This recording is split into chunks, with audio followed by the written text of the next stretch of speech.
The person who's running the executive branch is a deranged, unhinged, dangerous president of the United States. And only a number of days until we can be protected from him. It is possible that House Speaker Nancy Pelosi could get her wish still with just 8 days left in his term. The House is moving forward on an impeachment vote tomorrow of President Trump, accusing him of incitement of insurrection. House Democrats releasing a statement after introducing the single article of impeachment saying, quote, "Everyone involved in the assault on the Capitol must be held accountable, beginning with the man most responsible for it, President Donald Trump.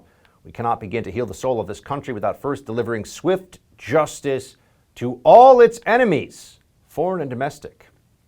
Congressman Andy Biggs, Republican from Arizona, is going to join us now. Congressman, first just tell us, what should we be expecting here? How is this process going to work now the Democrats have introduced this article of impeachment? Well, the first thing they're going to do is have debate tonight on the 25th Amendment resolution, and then we'll vote sometime late tonight, about 10:30, something like that. And then tomorrow, they've told us that we're going to have debate. They haven't told us how long that debate's going to be. It won't be in committee, which is the normal way that you would do this. It's not through a resolution voted on and then sent to a committee and then back. It's going to be a snap, quick process because they want to do it all in one day. So tomorrow we'll probably debate, probably have a vote on it tomorrow evening sometime. And explain to everybody, is it even a feasible timeline? Just put aside whether they have the votes or not.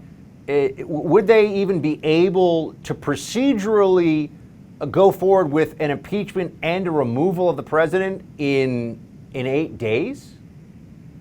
No, because even if Nancy Pelosi were to transmit this bill as soon as she possibly could, you would need some kind of special vote of the Senate to accelerate the timeline. Otherwise, this is going to roll out. If I'm not mistaken, I thought that the Majority Leader McConnell said about 1 p.m. on the 20th, which ironically is about an hour after President-elect Biden will have been sworn in.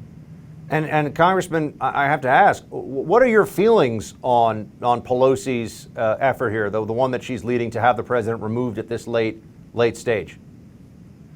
Well, I have to tell you, I think it's because she is so filled with hate and rage towards Donald Trump. I mean, this is going to be the first president who they've tried to impeach before he was sworn in, and then for the entire 4 years he was in, and then when he's done.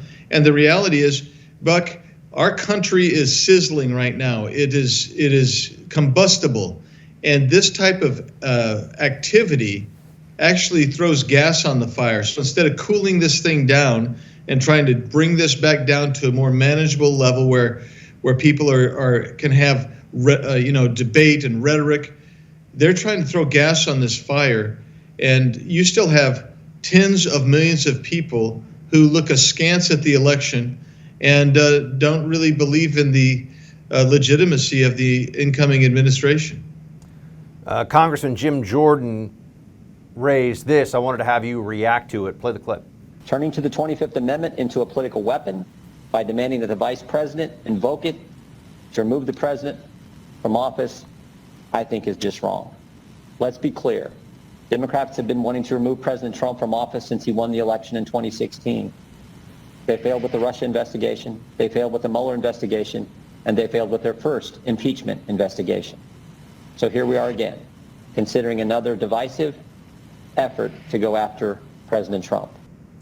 It does seem that from a pure constitutionality perspective, the president is not incapacitated as much as the Democrats may be even more outraged at him than they have been for the past 4 years. What do you make of this move to try to use the 25th Amendment, to leverage the 25th Amendment to take the president out of office? Well, it's wrong on a couple of levels. First of all, constitutionally, as you mentioned, he is not incompetent or incapable of carrying out his duties. He's perfectly capable. That's why he's flying down to the border today and visiting with the border and meeting with many people. The second thing is, if Congress wants to enact the 25th Amendment, there is a process actually in Section 4 of the 25th Amendment that says, look, what you get to do is you get to create a commission, and you use your commission, and then you go through it and decide that you think that he's incapable. But they're not doing that. In fact, they actually have a bill that the same guy introduced on October 9th that did that commission, but that was silly and wasteful. And so now they just say, oh, Mr. Vice President, you do it. So this is really constitutionally infirm and ludicrous, quite frankly.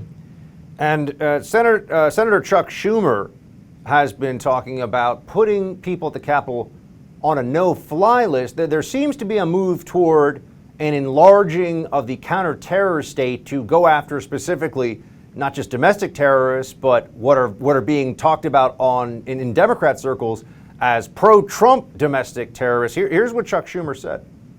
Any of those who are inside the Capitol should not be able to fly and should be placed on the no-fly list. We are calling on the authorities, FBI, TSA, Department of Homeland Security, to put them on the no-fly list immediately. We cannot allow these same insurrectionists to get on a plane and cause more violence and more damage. Very clearly, Chuck Schumer suggesting that anybody who enter the Capitol is essentially the moral equivalent of an al-Qaeda terrorist who would seize control of a plane and use it as a weapon or bring it down. And going even further than that, Homeland Security Committee Chair Benny Thompson of Mississippi has said that he wants Senators Ted Cruz and Hawley, sitting U.S. senators who had nothing to do with the assault on the Capitol personally. They did not assault any Capitol building, on the no-fly list. Congressman, what is going on here? Well, first of all, these people that actually broke into the Capitol, attacked the Capitol police officers, they have done the Trump legacy and Trump movement perhaps irreparable harm. Yep. It's really tragic. And they do deserve to be apprehended and prosecuted.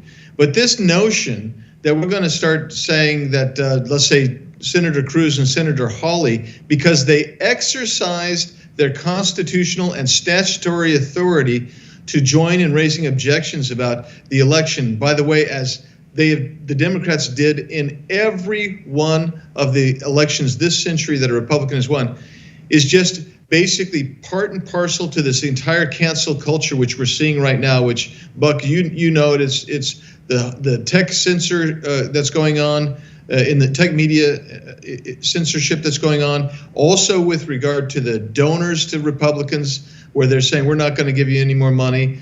I mean, this is just more of the cancel culture. I believe that they're trying to get to a single party system and basically to destroy the Republican Party.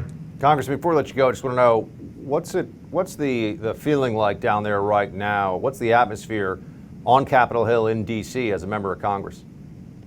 It was very tense for a lot of reasons, and a lot of people are feeling a little bit insecure. They felt like they feel vulnerable here. They feel tense. It's not just on our side of the aisle, on both sides of the aisle, but certainly if you're a Republican and you realize that the Democrats are trying to use every means possible to centralize the power to themselves and then try to destroy the Republican Party and many within the party.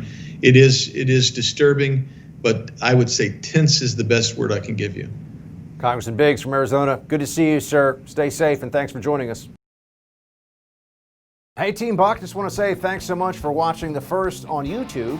If you like this video, be sure to give it a thumbs up. And if you want to see more great content from The First, please click that subscribe button.